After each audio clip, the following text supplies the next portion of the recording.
Halo anak-anak yang terkasih, apa kabar? Kita akan belajar teks laporan hasil pengamatan. Teks laporan hasil pengamatan adalah teks yang berisi informasi berdasarkan pengamatan yang sudah dilakukan. Dalam laporan pengamatan juga terdapat ide pokok. Ide pokok adalah gagasan utama atau masalah pokok yang dibahas dalam paragraf. Berdasarkan letak ide pokoknya, paragraf dibagi menjadi dua, yaitu paragraf deduktif adalah paragraf yang ide pokoknya terletak di awal, sedangkan paragraf induktif adalah paragraf yang ide pokoknya terletak di akhir. Nah, berikut ini kita akan belajar membedakan letak ide pokok dalam paragraf. Kalian cermati paragraf pertama. Makanan olahan dari singkong. Singkong merupakan salah satu makanan pokok Indonesia. Singkong banyak digemari oleh masyarakat karena beberapa faktor. Di antaranya, harganya yang terjangkau dan mudah ditemukan. Hampir di setiap wilayah Indonesia terdapat tanaman singkong. Nah, anak-anak, dari paragraf yang pertama itu, ide pokoknya adalah singkong merupakan salah satu makanan pokok di Indonesia. Jadi karena ide pokoknya terletak di awal, maka paragraf tersebut disebut sebagai paragraf deduktif, ya. Nah, sekarang kita cermati lagi contoh yang kedua. Fenomena macet sudah bisa dijumpai di beberapa kota besar di Indonesia.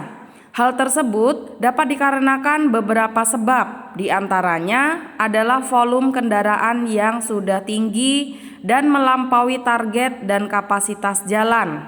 Selain itu, tingkat kesadaran warga yang kurang disiplin serta masih banyaknya aparat yang kurang tegas menindak pelanggaran pengguna jalan yang semakin mengakibatkan lalu lintas tidak terkendali. Nah, anak-anak, paragraf tersebut ide pokoknya terletak di awal, ya, yaitu yang diberi kotak ungu. Fenomena macet sudah biasa dijumpai di beberapa kota besar di Indonesia. Jadi kalimat yang lain itu adalah kalimat penjelas. Ide pokoknya ada di awal paragraf.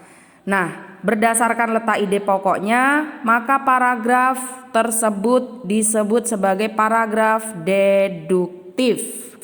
Mudah-mudahan kalian bisa memahami ya seperti apa paragraf deduktif dan cara menemukan ide pokoknya. Nah, anak-anak, sekarang kita akan mencoba mencermati contoh paragraf induktif. Ini adalah paragrafnya ya. Setelah banjir surut, anak-anak yang berhasil dievakuasi kemarin diantar ke pelayanan medis darurat untuk diberikan pemeriksaan. Ternyata kasus penyakit yang diderita anak-anak korban banjir bandang tersebut cukup beragam. Sebanyak 15 anak mengalami diare akut, 2 anak menderita penyakit kulit, dan 4 anak dipastikan terkena demam berdarah. Dapat dikatakan banjir bandang yang melanda Denpasar minggu lalu itu membawa dampak yang buruk bagi kesehatan anak korban banjir. Nah, dari paragraf tersebut kita bisa menemukan ide pokoknya. Inti atau gagasan utama dari paragraf tersebut itu terletak di akhir yang diberi kotak hijau. Dapat dikatakan banjir bandang yang melanda Denpasar minggu lalu itu membawa dampak yang buruk bagi kesehatan anak korban banjir. Sedangkan kalimat-kalimat yang lain itu hanyalah kalimat penjelas, ya. Jadi berdasarkan contoh tersebut, paragraf ini disebut sebagai paragraf induktif karena ide pokoknya terletak di akhir paragraf, ya. Mudah-mudahan kalian semua bisa membedakan tadi yang mana yang paragraf deduktif dan mana yang paragraf induktif.